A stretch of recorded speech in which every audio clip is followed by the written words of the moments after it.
Magandang araw na muli mga boss. I-road test ko muna itong sasakyan ni customer kasi nakakaawa yung nangyari sa kanya. Panoorin nyo na lang.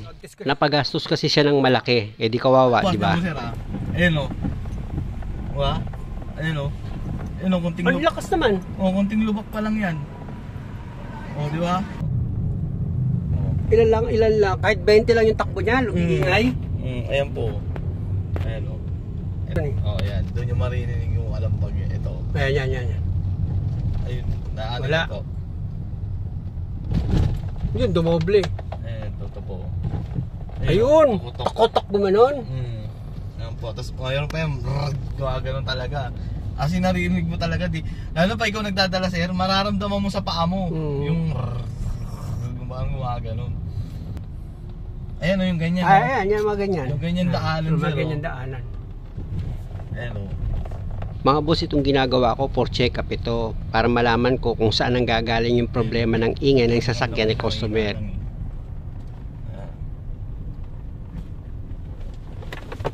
Oo nga, no? Naramdaman ko na. Yutan tayo, pasok niya sa... Yan. Lalo pag mabilis ka dun sir, ang sagwa talaga. Trrrr, ganon, parang ganon. Talaga. Parang akala mo may magigiba sa ilalim. Ayun o. Oo, narinig ko. Hindi mo sabihin, kahit napalitan niya ng mga pyesa, hindi nawala yung ano? Pati shock. Pati shock? Bago na rin shock nito. Lahat po ito bago eh. Lock and pinion lang din napalitan dito eh.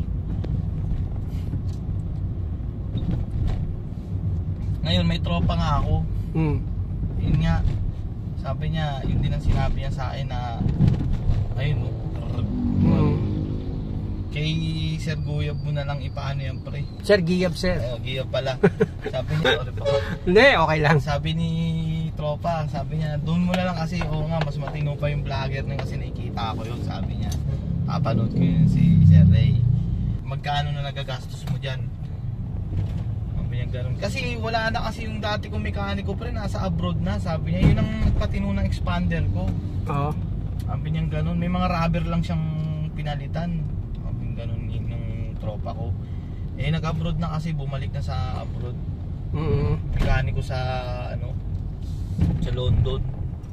Naramdam. Sa London siya, mekaniko.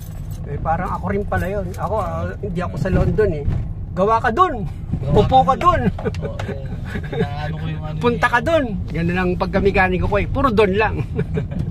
Pero at least sir, yung sa inyo, totoo. Tsaka tunay yung inaano nyo. Isa iba, ayoko kasi magsalita mamaya, sirain lalo sa sakyan ko eh. Parang nakakatakot na anin sila na pagsabihan na sir, hindi naman niya yata ang sira set. Nagdagalit na nga ako nun sir eh. Sabi ko, tignan mo, pinabili mo ako ng buong set ng ganyan sir, wala naman nangyari. Dapat sana sir, sinuro nyo na lang kasi yung gastos ko dyan. Tapos binawaan ko nga yung ano, yun nga, sa isip ko na lang na okay pa yung ano ko. Samantalang lain ng ginastos ko dun sa ano. Dala nga pala ni customer yung mga pinalitang pyesa dito sa sasakyan niya. Ipinakita niya kasi sa akin. Kaya syempre, tignan ko naman yan. Kaya mga boss, kayo na yung humatol. Pinapakita ko sa inyo ito mga boss para maging aware kayo. Ibig kong sabihin para matuto kayong mag-ingat. Ayan mga boss yung mga pinalitang pyesa. I-check ko itong pyesa na pinalitan kay customer. At isa pa mga boss, abangan nyo yung full video nito. Gabi ko na kasi natapos kaya hindi ko nagawa. Oh, wala naman sira to ah. Yun nga po eh, ang mahal pa lang. Diyan naman ako. Ito pa po. Ayo, oh. Mahal nito, walang sira to. Stabilizer. Ito mo. Ano pa yung number niya, ang linis-linis pa ng number oh. Oh, yan mga boss oh. Tingnan nyo ha. Pinalitan din yan. Kasi ito. Tingnan to. Oh.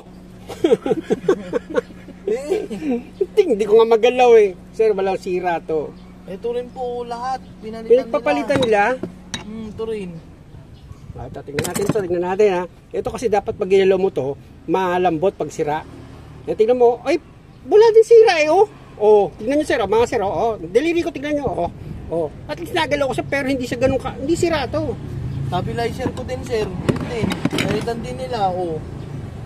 Ito, stabilizer link. Oh, wala din sira sir, oh. Wala, oh. Oh. Oh, wala din kabilaan. Oh.